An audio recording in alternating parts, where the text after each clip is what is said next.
భారీ స్థాయిలో నౌకాదళాన్ని పంపిస్తూ యుద్ధ విమానాలు హెలికాప్టర్లతో ఆపరేషన్స్ ప్రారంభించింది. హార్ముజ్ మార్గాన్ని మళ్లీ సురక్షితంగా తెరవడమే లక్ష్యంగా అమెరికా చర్యలు వేగవంతం చేస్తోంది. ఇక మరోవైపు యూరోప్ దేశాలు, జపాన్, కెనడా వంటి దేశాలు కూడా ఈ పరిస్థితిపై తీవ్ర ఆందోళన వ్యక్తం చేస్తున్నాయి. అంతర్జాతీయ వాణిజ్యం దాదాపు నిలిచిపోయే పరిస్థితి రావడంతో ప్రపంచ ఆర్థిక వ్యవస్థపై ప్రభావం స్పష్టంగా కనిపిస్తోంది. ఇప్పుడు ప్రధాన ప్రశ్న ఏమిటంటే, ఈ మార్గం త్వరలో తెరుచుకుంటుందా లేక యుద్ధం ఇంకా తీవ్రమవుతుందా?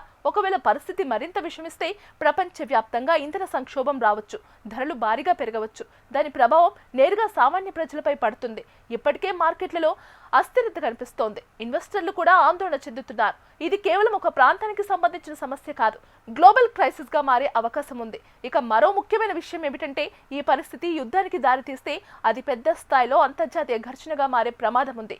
ఇప్పటికీ పలు దేశాలు తమ నౌకలను వెనక్కి పిలుస్తున్నాయి, కొన్ని మార్గాలను పూర్తిగా నిలిపివేస్తున్నాయి. దీంతో సరుకుల రవాణా ఆలస్యం అవుతుంది, ధరలు పెరుగుతున్నాయి. ముఖ్యంగా ఆయిల్ మాత్రమే కాదు, గ్యాస్, ఇతర అవసరమైన సరుకుల సరఫరాపై కూడా ప్రభావం పడుతోంది. ఇక భారత్ విషయానికి వస్తే, మన దేశం ఎక్కువగా దిగుమతులపై ఆధారపడటం వల్ల ఈ పరిస్థితిని దగ్గరగా పరిశీలిస్తోంది. అవసరమైన చర్యలు తీసుకునేందుకు సిద్ధమవుతుంది. ప్రస్తుత పరిస్థితి చూస్తే ఇది తాత్కాలిక సమస్యగా ముగుస్తుందా లేక పెద్ద సంక్షోభంగా మారుతుందా అన్నది చెప్పడం కష్టం. కానీ ఒక విషయం మాత్రం స్పష్టంగా కనిపిస్తోంది.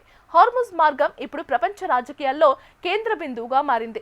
ఇకపై అక్కడ జరిగే ప్రతి పరిణామం ప్రపంచాన్ని ప్రభావితం చేయబోతోంది. మొత్తానికి హార్ముజ్ కోసం మొదలైన ఈ పోరు ప్రపంచ ఆర్థిక వ్యవస్థను కుదిపే స్థాయికి చేరుకుంది. ఇది ఎటు దారి తీస్తుందో రాబోయే రోజుల్లో ఎంతో కీలకం.